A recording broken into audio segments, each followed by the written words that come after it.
Is it ridiculous? Tell me it suits me. It works well with the cockroaches. Is it too much? I'd like to know how much of a fool I'm making myself. Oh, I love it. Okay, why not? Should I introduce myself?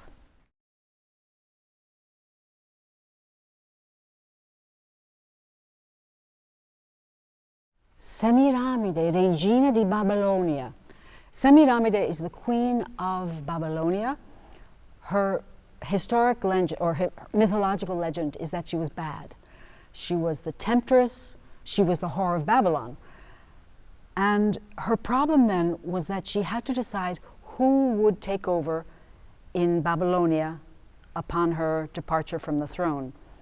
The two contenders cause confusion because their names both begin with A. Assur, who is her henchman and a bad guy, and Arsace, who is young and handsome and wonderful, and she's in love with him.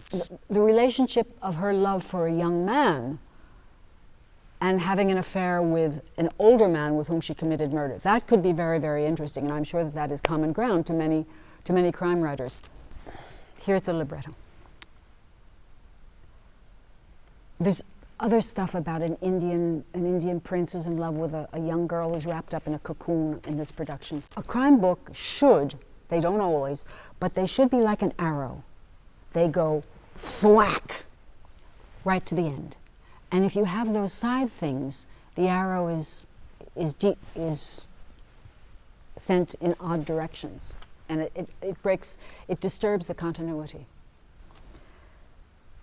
In the final scene of the first act, she calls them all together and says, I'm going to name the person who will take over from me, who will become king after something.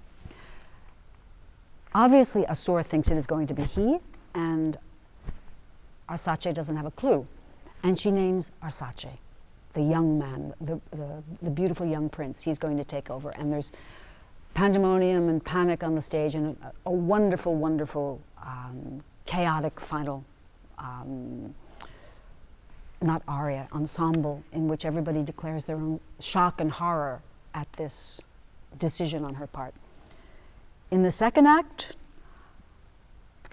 Assur and Semiramide are seen in an intimate situation in which they discuss their dark past, which is that Semiramide's former husband, King Nino, who seems to be the hero of the entire opera, the entire population, who died some years before, was in fact murdered by Arsace. Sorry, was murdered, it's the A's, the problem with the A's, at least I didn't call him Ariodante, was murdered by Assur with the complicity of Semiramide. One of the legends about her said that she was a poisoness. And it is said in some sources that she was the person who poisoned him with the help of Assur. And she manages successfully to poison people because they could not be detected. Today, now, science can find anything. So poison's really not good. Later, after his departure, it is revealed by the classic trope in opera of the long-lost letter. The long-lost letter reveals to Semiramide that Arsace is in fact her son. Certainly, as an American, I have the precedent of a head of state who expresses sexual interest in one of his or her children. So my American readers wouldn't be shocked by this.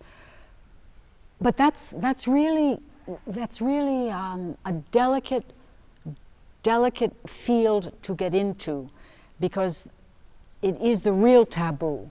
It's mother-son incest. By the end of the opera, she has alienated Assur, and in the final scene, which is tremendously ambiguous,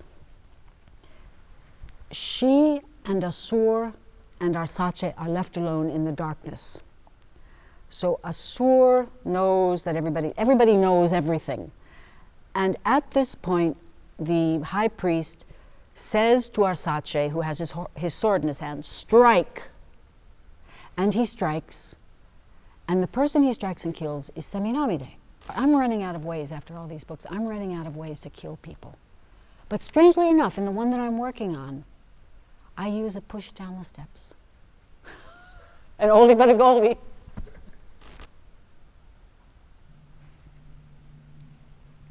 Thank you.